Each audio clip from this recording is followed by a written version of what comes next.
I like people to have a really close relationship with themselves.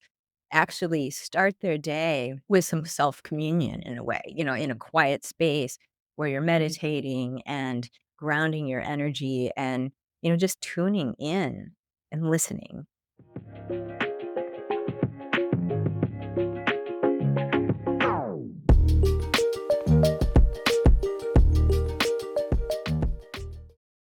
Welcome to the MindHack podcast, where we explore the psychology of self-improvement and mindset to help you live a happier and more fulfilled life. I'm your host, Cody McLean, and today I'm excited to be joined by Dr. Beth McDougall, a pioneering physician who's challenging everything we think we know about healing and human potential. Known as a medical detective, she spent over 25 years cracking the code on complex health conditions that traditional medicine couldn't solve, including her own battle with Lyme disease. Now, as co-founder and chief medical officer of JYZEN, a cutting-edge medical and human performance center in San Francisco, she and her team combine modern physics with medicine to unlock what she calls our pristine blueprint, essentially the source code for optimal human performance. What makes her work fascinating is how she bridges the gap between hard science and the mind-body connection, showing us how our thoughts and beliefs literally shape our physical reality. Whether you're dealing with health challenges looking to optimize your performance, or you're just curious about the frontiers of human potential, you're in for a mind-expanding conversation. So without further ado, please welcome Dr. Beth McDougall. Yeah, thank you so much. Happy to be here. It seems like most of us treat our bodies like cars that need fixing. And when something breaks, we take it to the auto mechanic, and it seems like we end up taking our cars to the mechanics and it needs to get fixed. But in your work, it suggests that there's a deeper intelligence within us that knows exactly what we need. What is it about our modern approach to health and medicine that you feel isn't serving us well? Well, it's not only our approach to medicine, but it is also our relationship with ourselves and our kind of alignment with ourself and understanding when we deviate from a place of good health. That's the time to act. But, Western medicine is really about one symptom, one usual pharmaceutical solution to that. One problem, here's a quick fix, like a Band-Aid solution, as opposed to asking the deeper questions that would involve kind of combing through the person's history and lifestyle and, or activities to find out like how this originated and, when was the last time they felt well and then what was going on in their life when their health deviated from that and what were they doing? Where were they working? Were they satisfied with their life and their relationships, or were they under a lot of stress? How were they eating? Were they exercising, et cetera? Were they getting good sleep at that point? So it's just right now, the way that Western medicine is designed, where you have these 12-minute appointment times in like managed care situations, it's just like, yeah, just tell me what's wrong. Here's a pill, and then you don't have time to kind of do that deep digging. And what I tend to attract after 26 years of being in here in the trenches, helping people teasing apart a health situation and really searching for underlying factors, I've been able to unwind complex conditions. So I tend to attract those individuals with complex situations that have yet to be helped by the current type of approach. Right. And it seems like in modern health, a lot of the responsibility for this type of proactive healthcare lies in the hands of the patient. And it seems like there aren't enough approaches or there aren't enough perspectives from doctors. There's very few. There's like Dr. Peter Attia, who really touts this healthcare 2.0, where we need to take this proactive approach and looking at how do we prevent these types of diseases from actually occurring instead of just treating the side effect. And as I understand it from a lot of your work as a medical doctor, you've created this idea of a pristine blueprint. And I'm wondering if you can share exactly what that means and break that down. Absolutely. Yeah. So when first you go all the way back when the sperm penetrates the egg, there is literally a flash of light that is released and a sound. And my sense is that that moment imprints into the almost fluid nature of space-time that we live within and that lives within us. So we are part of this kind of interconnected matrix that is, we're derived from, and it's without us, it's within us. And it's almost like a fish to water. We're not aware that we're existing in this actually fluid kind of matrix. So that a moment of our conception imprints kind of information into that's based on our unique genetics, as well as some other factors that we can delve into. But that produces a three-dimensional blueprint that will guide the kind of the laying down of the cells and the differentiation of the cells as we're developing as an embryo. And then later, will become the template that orchestrates our exquisitely complex physiology. I mean, you look at the fact that we have 37 trillion cells, each with millions of chemical events happening every second in a coordinated manner. At this moment in our history, we still don't have an explanation for how that level of coordination is happening. And not only that, do we have this complex system that's incredibly well coordinated. When you study contemporary new thinking in physics, there is this phenomenon in the universe called the lighthouse frequency.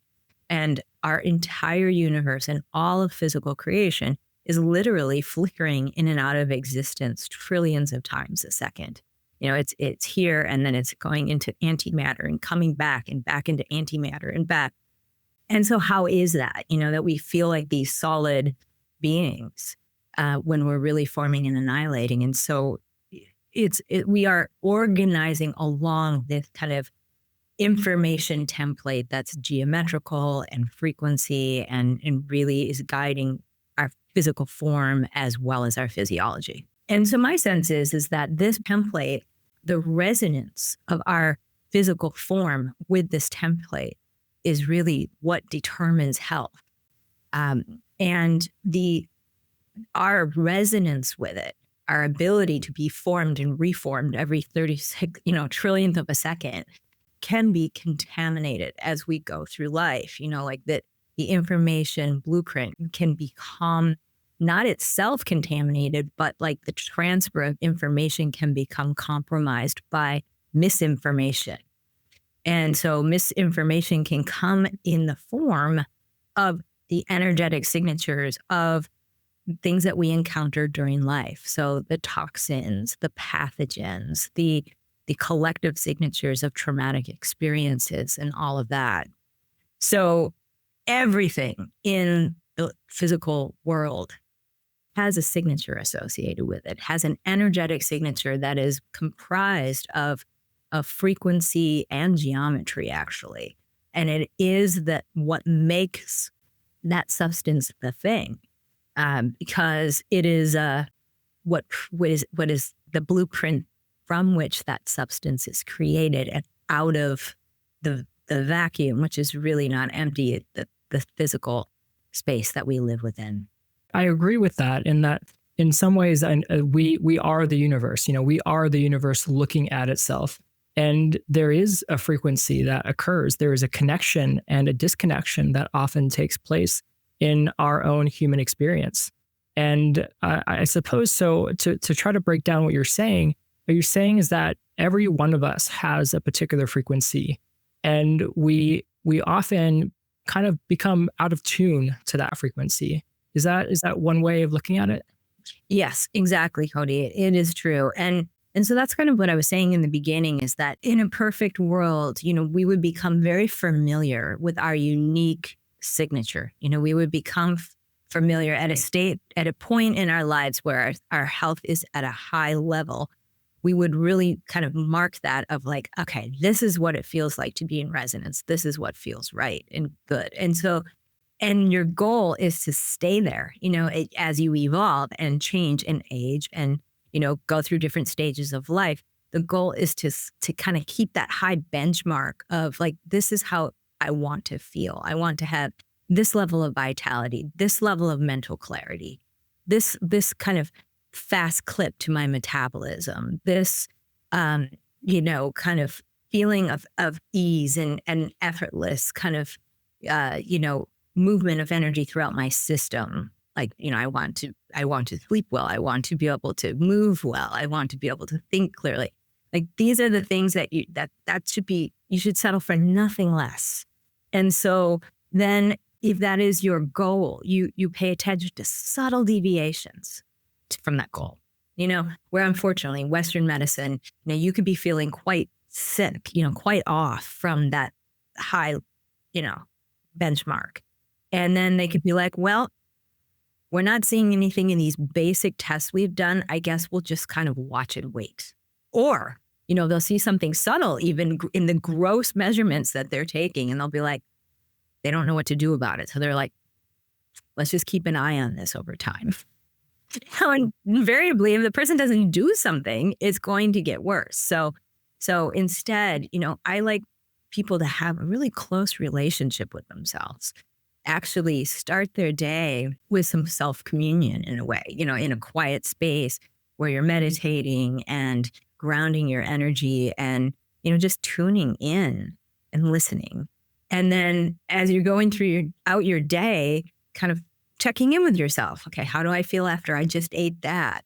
I haven't had anything to drink for a while. How do I feel? Like, should I drink some water? Like, just after you've interacted with someone, after you've eaten something, after you've had a busy work day, like, you've done a workout, even before you're about to work out. Am I ready to lift heavy weights today? Like, is that what my body's really up for today? Or would it be better for me to do some stretching and something lighter? Or, so you're in constant communication with your body so that you can stay in tune. And so a lot of times, if someone is feeling like, I have a little tickle in my throat, I have a little scratch here, I'm going to kind of bow out of that evening commitment. I'm going to take some extra supplements right now to boost my immune system and maybe make some hot tea and whatever. And then they're not going to catch the cold where the next person ignores that and it just cascades in a bad direction. But really, you have to be in tune with yourself in order to catch it. It sounds like you're talking about interoception, right? Which is our ability to be connected to our body, the sensations, what our body's telling us. Absolutely right. And I think that is a skill we all can develop. It's something that some people have to a greater degree than others, but I think every one of us is capable of having it. It's a survival tool. So we were evolved to have that. It's just that so many of us are in our heads or we're so busy or we're on our phones and we're just not paying attention. So it does require intentionally checking in. But I think we all have that capacity. I love that you're doing this. It's not something that is really looked at, is not really studied that often. And so really your work, it kind of bridges like modern physics with ancient healing. And I believe you've mentioned in your book this concept of a unified field. I'm wondering, how does this invisible field or this force, how does it influence our health and our life? Well, we couple to the field, and that it influences every aspect of our health and every aspect of our life, and not only our life, but the life of all material reality. We are derived from the field. Like I said before, the field, we exist within the field, but the field exists within us, and everything is derived from the field. There, that really good paper was just published by Nassim Haramein that talks about how mass emerges from the field. And he writes the math around how that occurs. It is all this one fabric of energy and information, and it's incredibly dense with energy. And our bodies couple with that. I really like to feel that every atom couples with it, because you look at it like an atom, for example. The nucleus of a particular atom is spinning. The atoms are spinning and they spin in forever, and where is the energy coming from that's allowing for that? You think about a nuclear reaction, like the amount of energy that's released when you split that atom. is extraordinary, right? Well, our bodies couple with the field. We think we get all the energy we need in our bodies, to fuel all of the trillions upon trillions of chemical reactions that are happening. We think we get that from the food we eat and the air we breathe. But when you really break it down, you don't. That's just not possible. We cannot possibly eat enough. And so we are literally coupling. It's almost like plugging into an outlet, coupling with the field itself. When you look at the field, it's basically the same patterns and ratios and organization that occurs across all scales. The field is fractal in nature. So at the smallest scale of our known physical reality, the Planck scale, how the Plancks are organized and how the size of the Planck and the number of Plancks it takes to make a proton, for example, those ratios, those scaling ratios translate up the entire scale to the universal scale. And then our physical bodies are part of that inseparable fabric. We're made of atoms, we're made of molecules, and even the organization of all of those within our system is really, truly inseparable from the organization of the universe at large. And so our resonance with this blueprint, which is this geometrical, kind of vibratory template of information, is going to determine how exactly we're coupling with the field. So as we age and we get contaminated with misinformation, that affects our field coupling and how much energy we can extract from the field to kind of be an anti-entropic force, to keep our physiology organized and this complex physiology.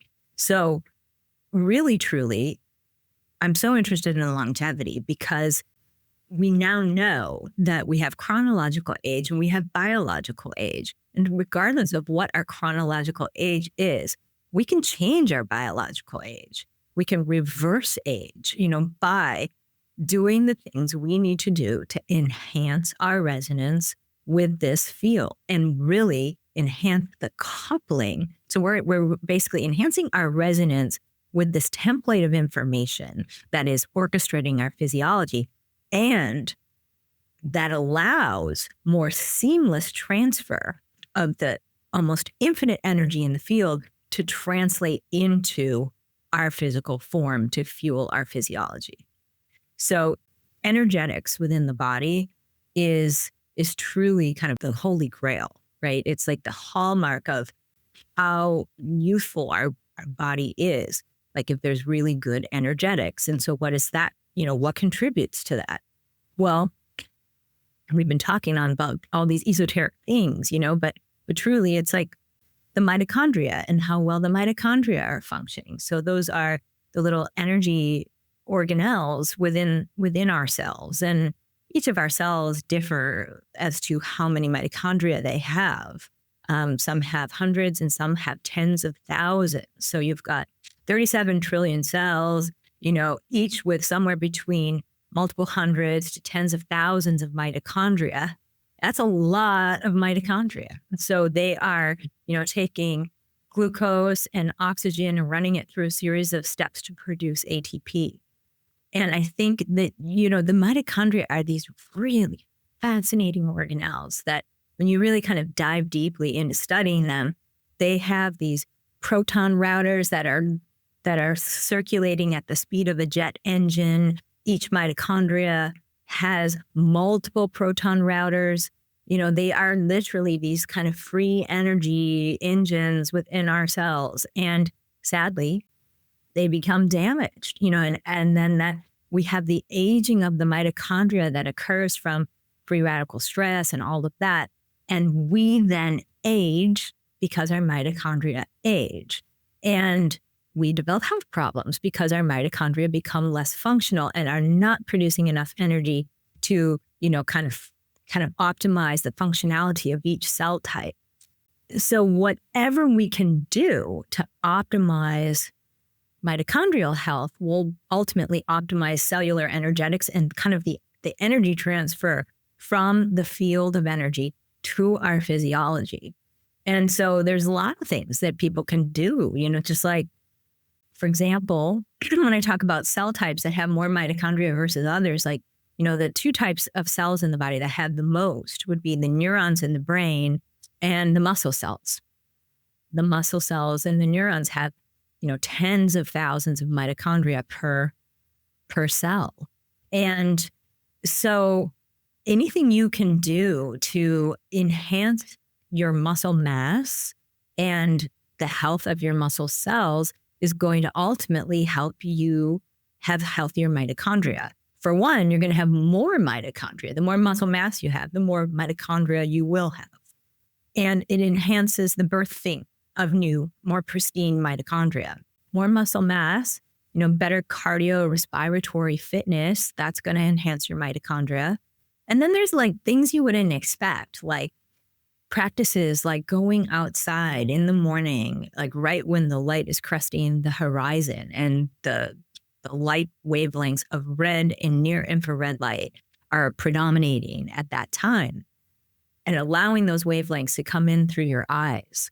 That has been shown to be incredibly helpful for the mitochondria in many ways, like not only the mitochondrial energetics in terms of their ability to produce ATP, but also helps catalyze the mitochondria's role in our steroid biosynthesis in the body. So the very first step of steroid hormone biosynthesis takes place in the mitochondria. So it's where the body will take cholesterol and convert it into pregnenolone. That happens in the mitochondria, and it happens in response to wavelengths of light coming in through your eyes. So red light and near infrared light. The other thing that comes in through the sun, into the body and helps the mitochondria is infrared light. So infrared light will, which also comes from the earth, will help structure water that is produced by the mitochondria. So water in the chemical reactions that occur in the mitochondria, water is a byproduct. And the infrared energy from the earth and being outside and being in the sun will structure that water and kind of actually enhance mitochondrial energy production by virtue of moving the enzyme complexes within the mitochondrial cell membrane closer together, so that this electron transport chain process in the mitochondria will function more efficiently. So anything you can do for mitochondrial health, is going to help you age better and have a better relationship with the field. The other things you can consider doing would be some of those, the hormetic stressors that, maybe you've learned about in the biohacking space or heard about now because they're becoming very popular. But the red light, near infrared light beds, we have 3 of them at my center here because I'm blown away by the research on these, because the red light, near infrared light, is so beneficial for the mitochondria. A lot of times in disease processes, and because of toxins in the environment, one of the critical enzymes in the mitochondria gets blocked by either nitric oxide or some chemicals. And that will diminish energy production in the mitochondria. But the red light and near infrared light wavelengths will kick the toxin or the nitric oxide off that cytochrome C oxidase enzyme, allowing it to function more efficiently again. So it kind of restores more optimal energy production in the mitochondria. And even cold plunging, for example, or cryotherapy, like it has been shown to be good for mitochondrial health. But again, these are hormetic stressors, which means that not enough is not going to do much for you, but too much is going to be detrimental. And so there's this kind of, bell-shaped curve phenomenon where like the right dose is important. That's true for exercise as well. Even, intermittent fasting can be helpful, but again, it's a stressor. So, you've got to find like how many hours of intermittent fasting is really right for you and your body without producing excess stress in the system. And so I could talk about mitochondria forever, but Yeah, I can tell. Yes, yes. I love what you're doing at JYZEN, and it seems like you're really trying to combine like this cutting edge technology to see how can we improve our long term human health prospects. I actually in my house I have what I call my mindset room. Every time I have people over, it's everybody loves to see it. I have a Japanese hot soak tub. I have a cold plunge, and then I have a infrared sauna. And I have a routine where I use them on a pretty regular basis. And you certainly mentioned light. I know Huberman is big on getting that morning light. I'm not sure if it's correct substitute, but when I get in the hot soak first thing in the morning, I have a Juve red light and I shine that.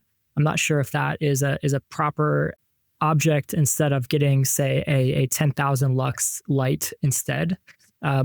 But I'm also curious about two other things. That one thing that you mentioned is, but actually, before I get to that, I want to bring up this aspect. The CEO of Function Health, which is an online platform, they do blood tests and kind of health analysis. He recently did some kind of plasma infusion. And I think it's for typically those with some kind of health condition. I'm wondering if you know anything about that, or if you can say anything about these really kind of really far-reaching types of medical things that we can do from plasma. And then we've seen all the tech CEOs doing also like blood transfusions. So I don't. Can you share some of what are the most cutting edge types of things that we might do? And what's your perspective on that? Okay. Well, there's a lot of different things kind of this nature. So you've got plasmapheresis, and a lot of people that are sick with autoimmune diseases, neuroinflammatory diseases, a lot of inflammation in the body, they will go towards something like this, which is where your blood, you've got a catheter in both arms, blood will be routed out of one catheter, be filtered, and then routed back in. And that filtration process can pull out kind of autoantibodies and bound to their proteins. So it's kind of autoantibody complexes. And that can really turn things around for someone that has an autoimmune neurological disease or, some sort of other type of autoimmune disease. So that's one thing when you said that when people are sick, I would say that's probably what they're going for. Now, there's this other concept that's a little bit different.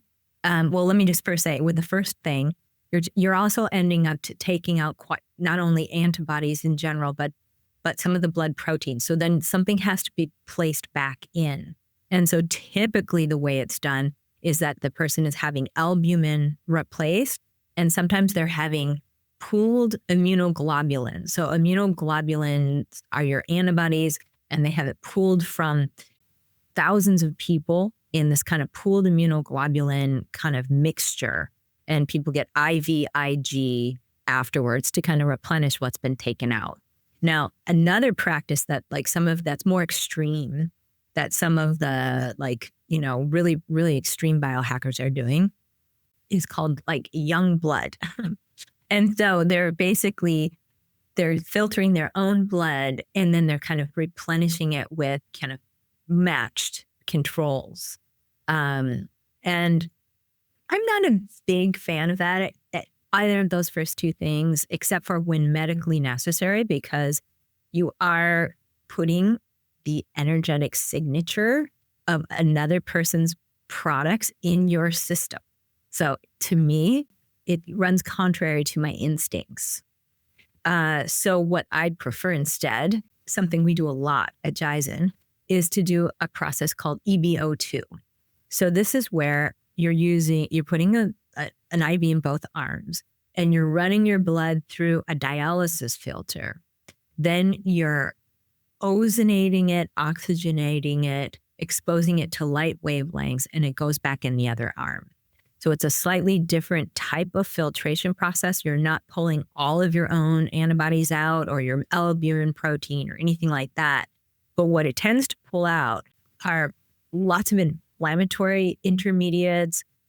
Yes, some antigen antibody complexes, fibrin, toxins, and then the blood, like I said, is ozonated, oxygenated, exposed to light wavelengths, and that process kills pathogens. So you're kind of filtering and killing pathogens at the same time.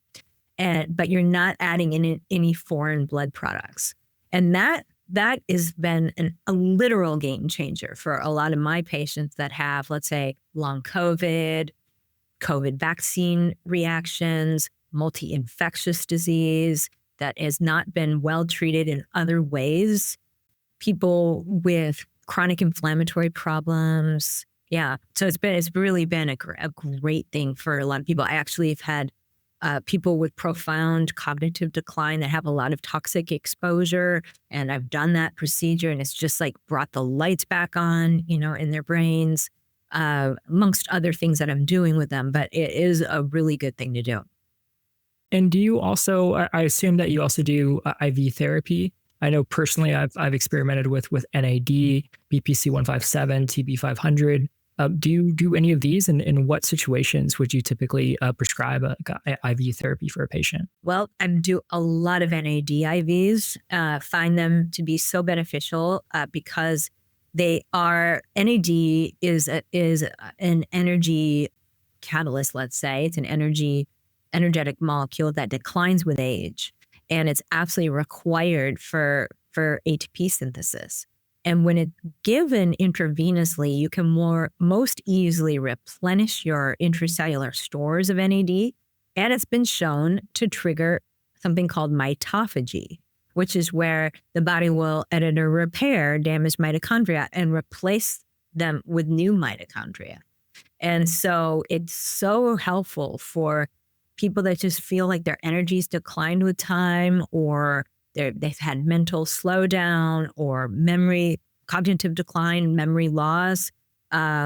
It's really good for people, of course, with like chronic fatigue syndrome, or even as just a preventive measure, for people that are really interested in longevity. But people do vary in terms of how much they feel the difference from it. But a lot of people, it's like their favorite thing to do. Like it is the game changer for them. Am I correct if I recall correctly, though, that the one potential downside with NAD is that it lowers your body's own production of NAD? Is there any truth to that? I really don't think so. And I think that it is good to always be replenishing precursors. So it is good to, the oral NAD is not so well absorbed, but it is good to kind of preventively supplement NAD precursors like NMN, NMR, niacinamide. These kind of things can help just to keep that's the stuff from which the body will use to make NAD. And you mentioned peptides, a couple peptides like the TB 500 and the BPC 157. We do a lot of peptide work and find it to be so beneficial, because there's different peptides for different situations. There's BPC 157 stands for body protection compound, and it's really helpful for speeding up soft tissue healing. It's great for people that are really sore after workouts, or someone who's had a surgery, or someone who had an injury, or someone who just wants to work out at a high level all the time and kind of keep their body in good working order. So I'd love that. One of my favorites. And then TB 500 is also good for body healing, can be good for regrowing hair. And then we have a whole family of peptides in the area of improving how the brain makes growth hormone. Growth hormone is an important hormone that declines with age quite dramatically. And in the olden days of my career of being a bioidentical hormone specialist, I did replenish some growth hormone, but I was an instinctive kind of, I wasn't so gung-ho on it. And I think that's because there can be some possible downsides from growth hormone supplementation itself that we do not see when we're working with peptides. So peptides that just enhance and optimize the brain's own production of growth hormone keeps the growth hormone levels physiological. So you're not having side effects from potential supraphysiological levels of those. And so it's just been so helpful for people that feel like their body composition is shifting as they age. Maybe they're having a harder time putting on lean muscle. They're having, more fat deposition, and they really want to reverse that body composition shift. So love those peptides. There's good peptides for the brain.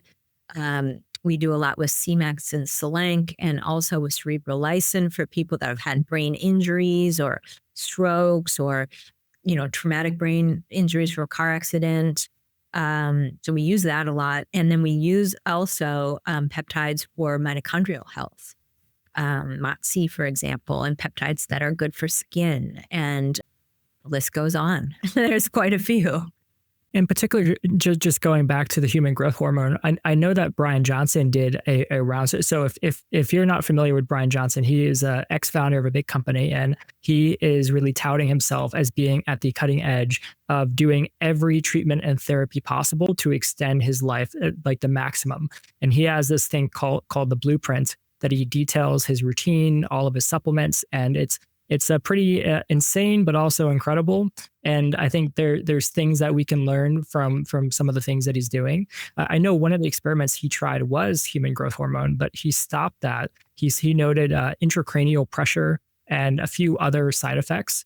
And as well, I think some people will take it to improve sleep. It can improve muscle mass if you're working out at the gym. But there can be some really weird side effects, like some that I remember of like it can actually grow like your face might actually physically change. I'm not sure how often that is. Well, that's a tough thing to accomplish. I mean, there's a disorder called acromegaly where a person overproduces growth hormone, just genetically, and so then they tend to have like a jaw that keeps growing and a nose, etc. That would be hard to accomplish exogenously, but I do feel that it's a growth hormone and it's indiscriminate. So if you had a cancer, you could potentially increase the growth of that. So that's why instinctively I steered away from growth hormones use, recommending that for patients. And there were only like a few kind of like specific cases where someone had very, very, very low documented levels and problems related to that I used it, or someone had like a pituitary injury and their pituitary is incapable of producing growth hormone at all, then of course you needed to use it. But in most people, I've stayed away from that. And now it's so nice to have what I feel is a much safer way of approaching it. It's like you're getting your brain to make it on its own, and you cannot really force it to make more, than it should. That feels comfortable to me. And it is a known fact that growth hormone declines with age, and kind of maintaining healthy hormone balance as you age is just so important for health and longevity. And one of the things I've noted, I know Dr. Rhonda Patrick has talked a lot about heat shock proteins, the sauna usage, and all the benefits. And along with like human growth hormone, that one of the side effects is that it increases fasting glucose levels. And I wear a glucose sensor, and Dexcom and also Freestyle Libre, they've come out with ones that are over the counter. And it's really interesting that when I get into like the hot soak or the cold plunge, I will instantly see my glucose spike to a very high degree. And I'm pretty sure that's correlated with a spike in human growth hormone. Can you speak on that? Does sauna usage, cold plunge, if you're familiar, does this also raise human growth hormone for a short period of time, and is that healthy? Yes, the sauna therapy will raise growth hormone. There's really good data on that, but it requires a kind of optimal dosing of sauna therapy in order to accomplish that. So it's like 20 minutes at 80 degrees Celsius. Frequency minimum 4 times per week. Like that's what's been shown in the studies to bump up growth hormone production. And again, this is bumping up your own natural growth hormone. You're not going to get supra physiological levels of growth hormone from doing a hormetic stressor like a sauna. So I actually think that the mechanism the result you're seeing where you're seeing a spike in your blood sugar is it's not because of the growth hormone increase, it's because of the cortisol increase. So it's interesting. Sauna therapy, red light therapy, exercise, fasting, cryotherapy, we can come up with a list of including many other things. These are called hormetic stressors. And what that means is that they're a stress, and the stress needs to be dosed properly because it's a stress. So if you're doing it too much or for too long, you have too much stress happening in your body. Now, your body will release cortisol in response to that stress. Now, so cortisol's not all bad. Some cortisol's good, so the idea is too little exposure to those kinds of stressors aren't going to do anything for you, beneficial or otherwise. Too much is detrimental. Like if you spend over 20 minutes in the red light, that's bad. It's like there's a point of diminishing return, and the light becomes detrimental in the tissues and can produce some effects that you're not looking for. So in a sauna, for example, or a cold plunge, or especially contrast therapy, where you're going from one to the other, you are going to be producing a stress. And so in response to that stress, your cortisol will go up, and even the initial stages of the stress it's adrenaline that goes up. Imagine you get out of the sauna and you hop in the cold plunge and you released a bunch of adrenaline into your system, right? And adrenaline norepinephrine will go to the liver and break down glycogen storage and raise up your blood sugar.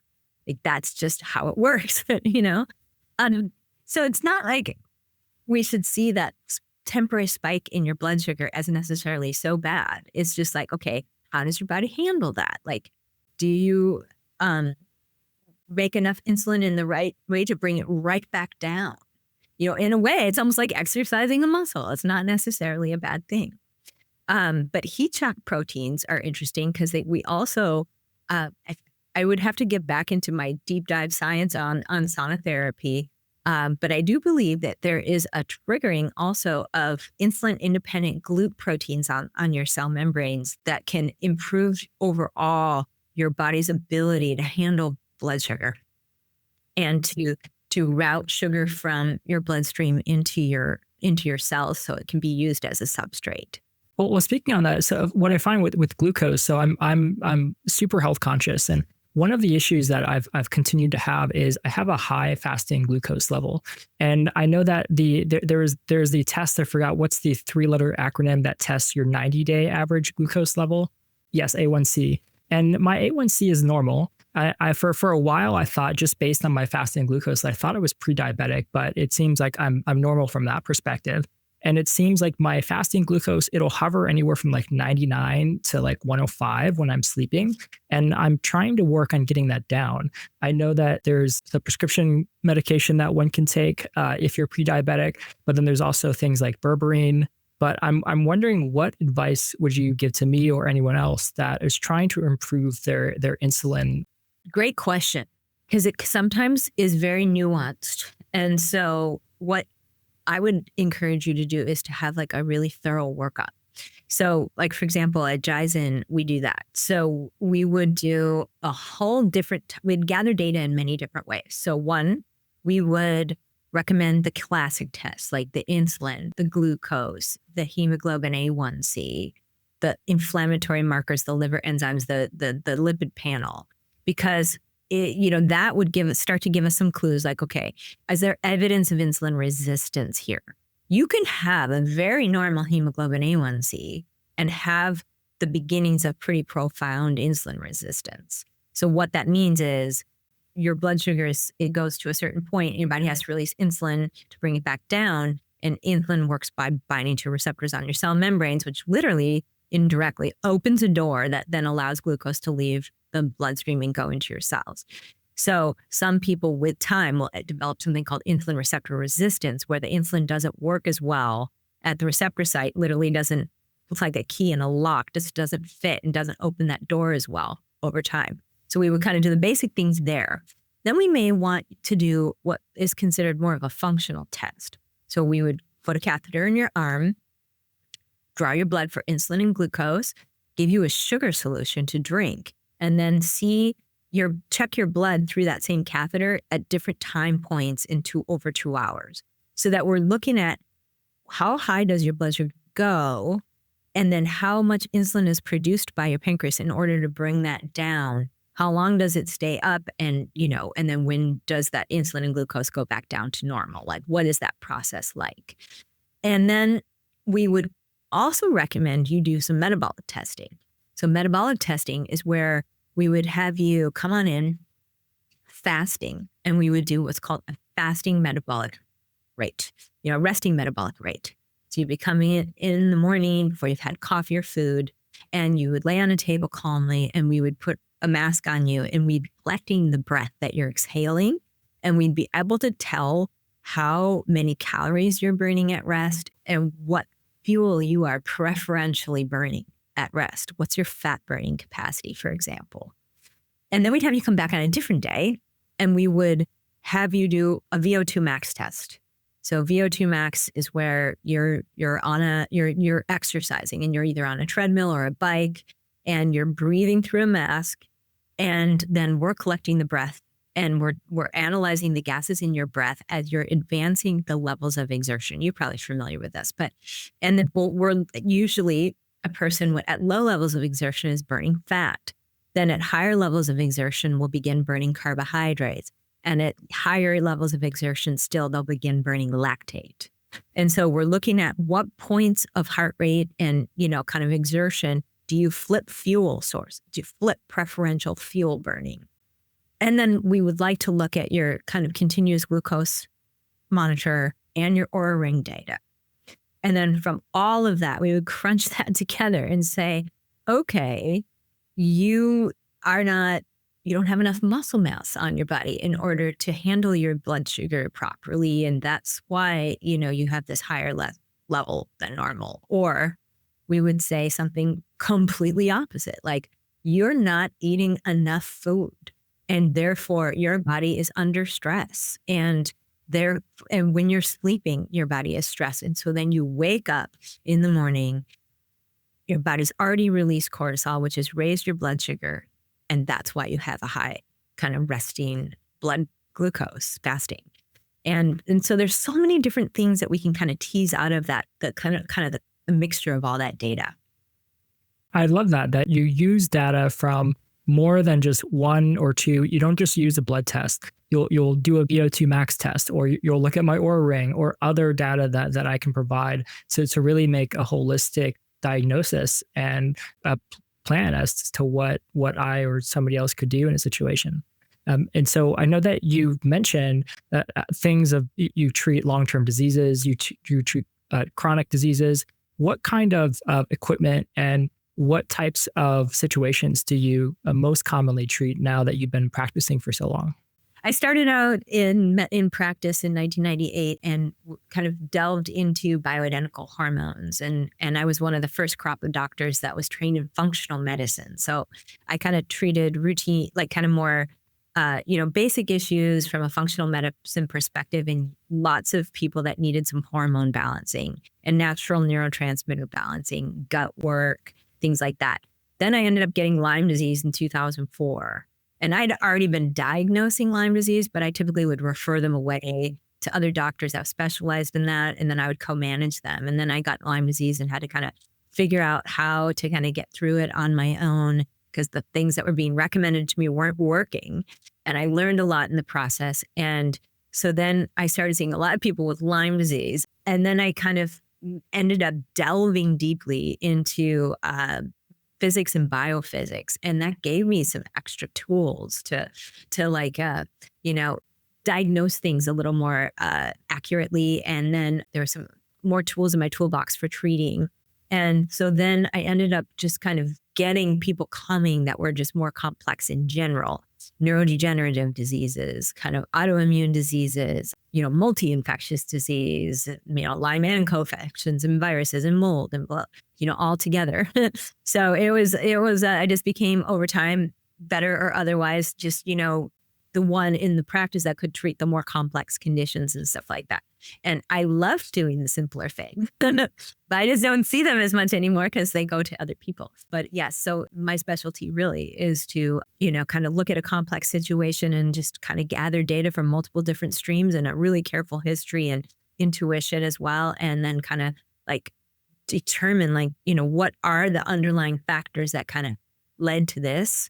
How do I begin unwinding that? And by treating those underlying factors, be they, infections or toxic accumulation or mitochondrial slowdown or, food incompatibilities in the diet or hormone imbalances or vitamin deficiencies or nutrient deficiencies or a combination of all those things.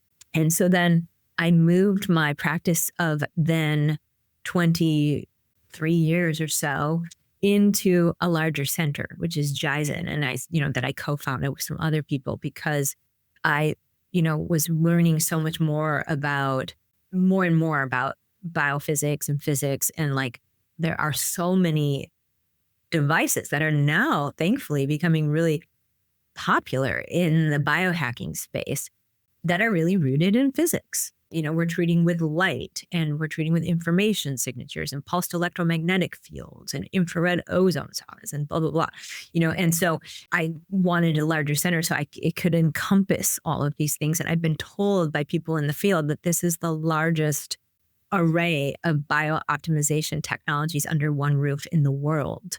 So it's a really special center here. And it's not just the stuff that makes it special, it's the people, because we have multiple doctors and we have neuroscientists and physiologists and physical therapists and chiropractors and deep tissue massage people and we're all really intuitive and like really kind of, speak really like to talk with people and kind of like spend time and like gather information from just, speaking with people. So it's a privilege to just, kind of be around such an extraordinary group. But what's happened is that it's allowed me to get much better results than I could even get before.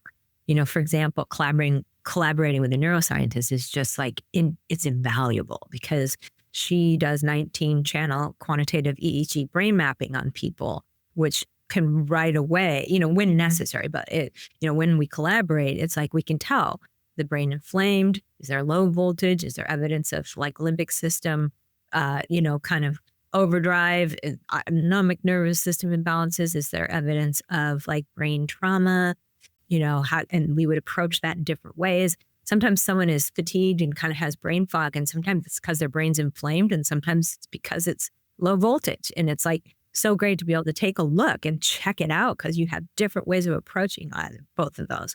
And so it's allowed, as you can imagine, like, if the autonomic nervous system is balanced and the person's not stuck in fight or flight, well, then their liver's going to detox better, their gut's going to work better, their hormones will be more easy to balance, et cetera, et cetera.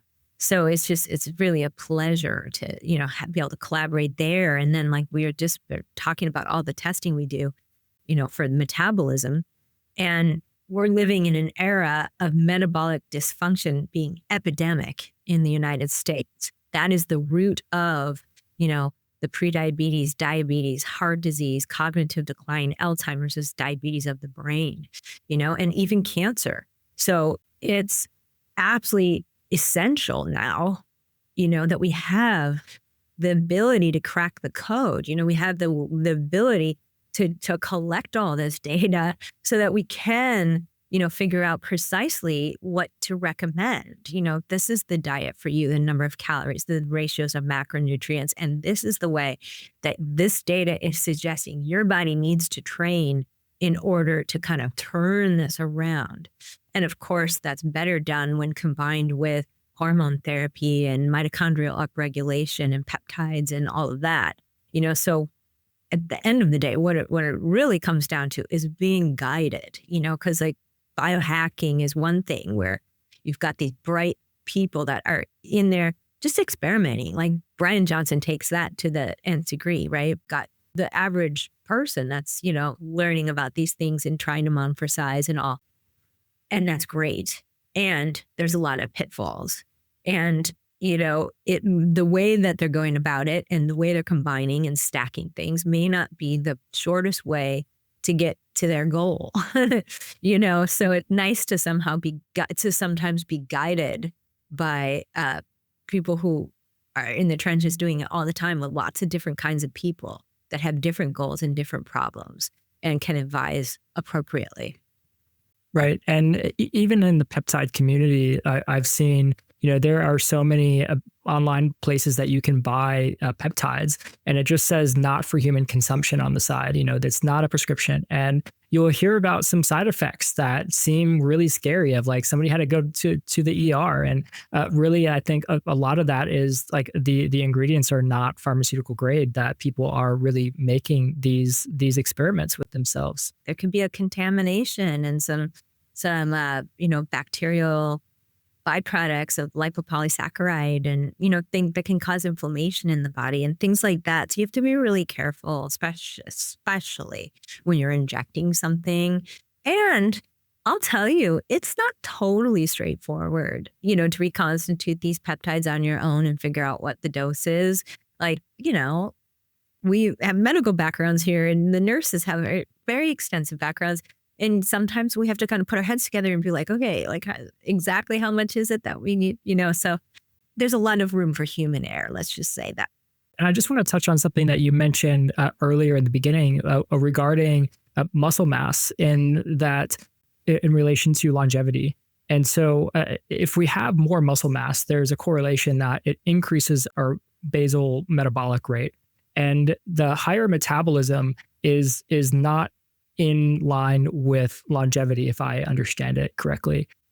So is there like as you mentioned, I know there's a bell curve for everything, but in relation to our resting metabolic rate and also our telomeres, can you just speak on a little bit about how our metabolism impacts our longevity or might have any impact on telomeres and how we might seek to increase our telomere length, if that's just NAD or if there's something else along the lines of that? Yeah. But you said something that increased metabolism is not good for longevity. Can you just say more about that so I know I'm responding appropriately? As I understand it, that obviously you're the doctor, so I have a base understanding of this, but is that when we have a higher metabolic rate, our body produces new cells at a higher rate. And in the case of like the benefits of intermittent fasting, part of the benefits is that our cells go into starvation mode, where instead of creating new cells and replicating with errors, of course, that cause the aging, is that they go and they start repairing themselves. Yeah, I mean, like intermittent fasting can stimulate mitophagy and autophagy. So the body will go in and kind of like, find those senescent cells that are like the zombie cells that are producing kind of non-beneficial chemicals that they're excreting into their environment that can have deleterious effects on the neighboring cells and even encourage some of the neighboring cells to become senescent. So the intermittent fasting, when done properly in the right dose, so back to dose, in terms of how many hours you're fasting within a day, can be helpful. But if you overdo it, it can cause stress. And then that releases the cortisol, which is a catabolic hormone that can break your tissues down and also raise your blood sugar and desensitize your insulin receptors by virtue of, that. So it's all about right thing, right dose, right? And so I think, there's limits to benefits of muscle mass. Like if you see like a steroided guy that's just like can barely move because he's just so humongous, like there's some downsides to that, I'm sure. But for the most part, we see the opposite as we age, is that people lose muscle mass. And anything you can do to maintain not only the amount of muscle mass you have, but the health of the muscle cells is going to be good for longevity. So, and that's not necessarily overdoing exercise, right? Like, because that can have the downsides then, because it's a stressor.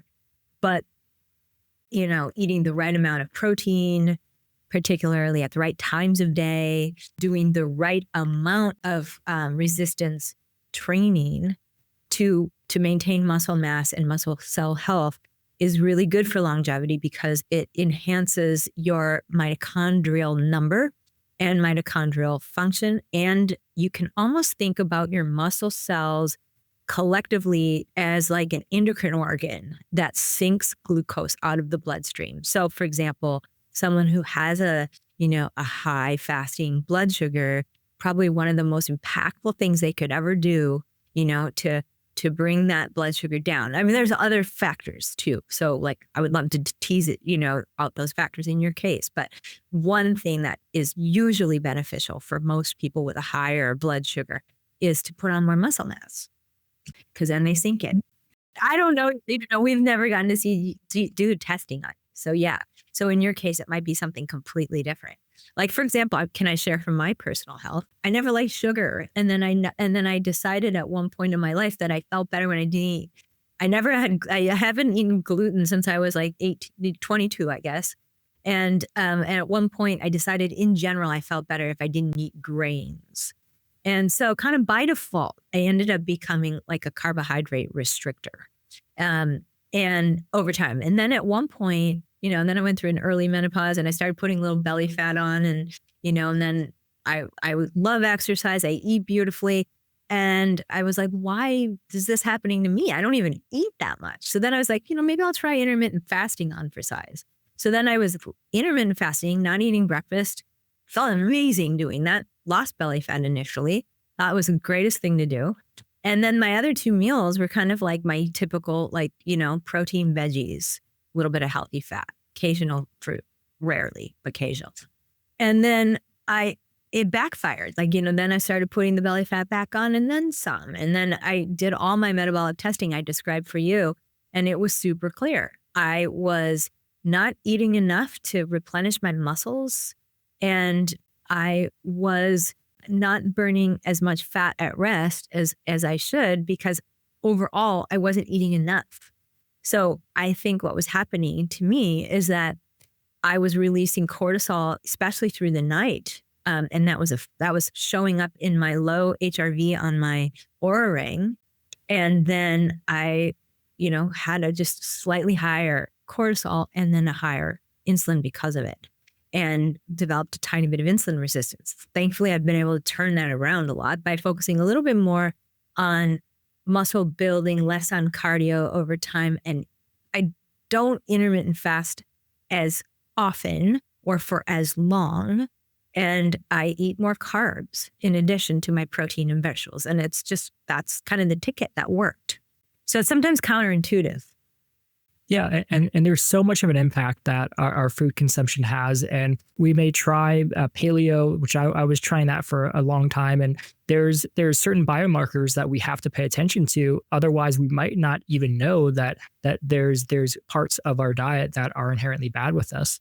And I know I did online a food allergy test with Everlywell before, and it gave me like a list of 30 things. Like apparently I'm mildly allergic to quinoa, black seeds. So I try to omit them where I can, while also realizing, I don't have any kind of noticeable reaction, but I can also recognize that we can end up having reactions to things that cause inflammation and it's not visible to us. And I think that's one of the biggest things, that if we can really find out what those things are, that we can improve our brain health and clear a lot of these overall long-term health issues that we end up having.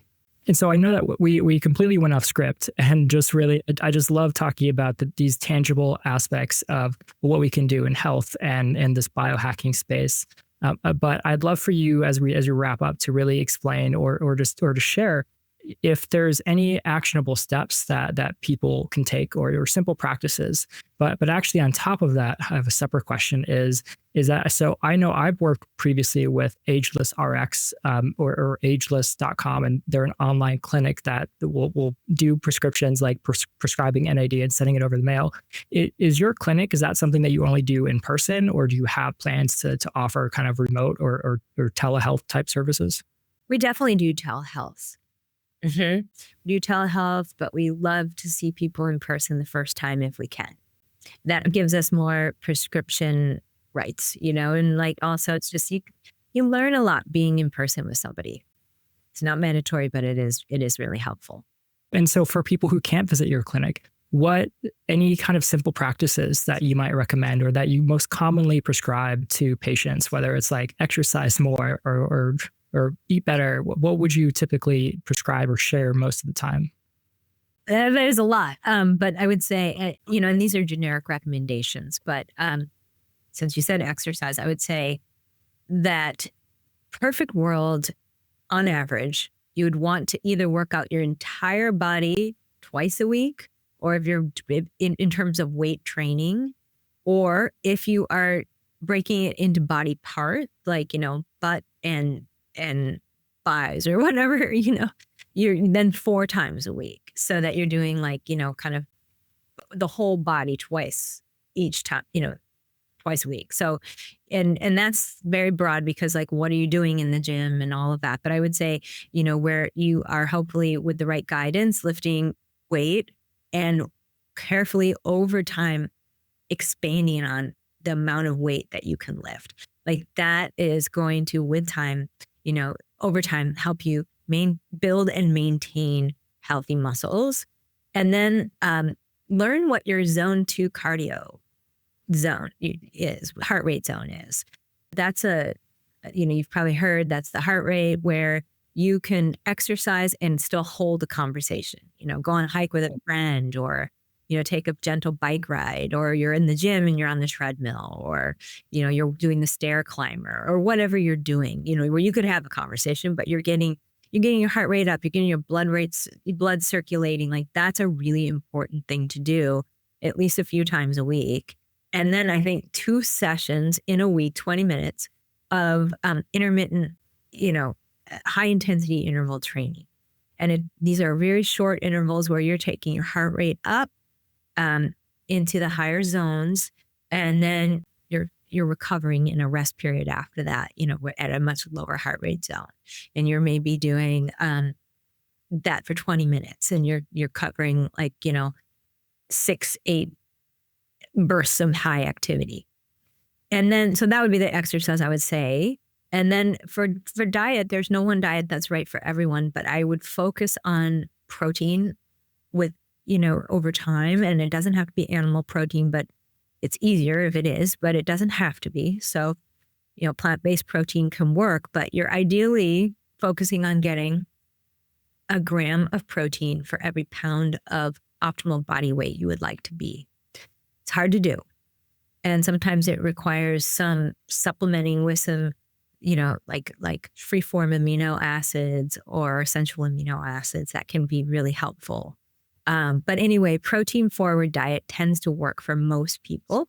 And then I personally love people to include lots of vegetables, like lots of living foods, like 5 servings a day of vegetables, 1 or 2 pieces of fruit, perhaps.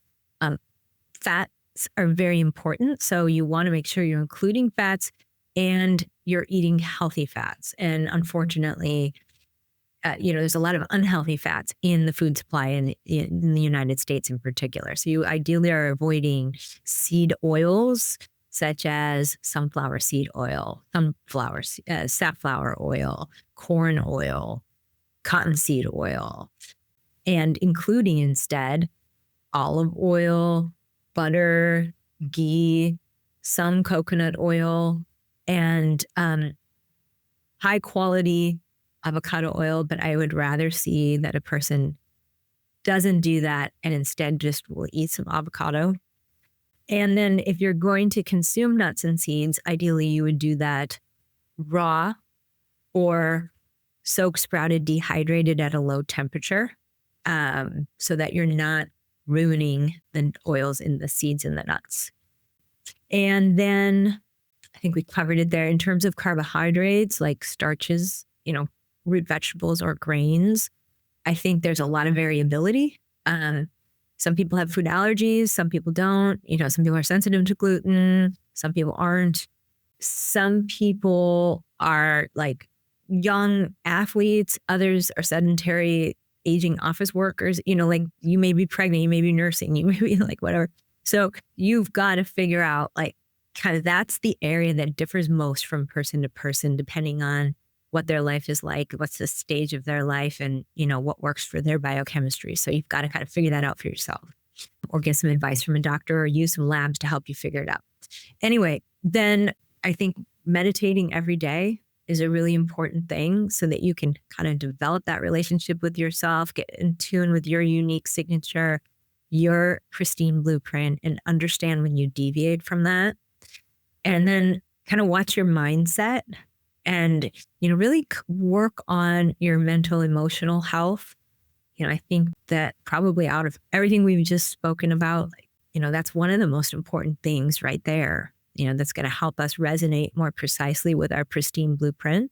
If we do a lot of energetic maintenance and keep our positive mind, that, thinking thoughts that generate higher vibration emotions, is going to be very good for our health. And then prioritize sleep. Make sure you get good quality sleep and do what you have to do in order to ensure that, and track it, because it's very helpful to know and troubleshoot your lifestyles.